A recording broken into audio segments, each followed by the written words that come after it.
ప్రతి గెలుపు బాటలోన చైతన్య స్ఫూర్తి నీవై నడిపించుచున్న నేర్పరి.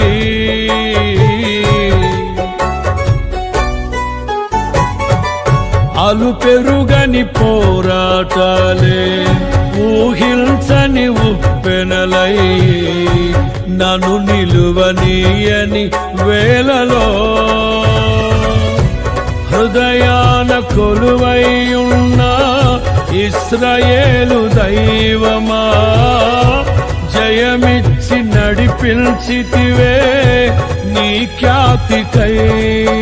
తడి కన్నులనే తుడిచిన నేస్తం ఇలలో నీవే కదా యేసయ్యా. మదిలోన నీ రూపం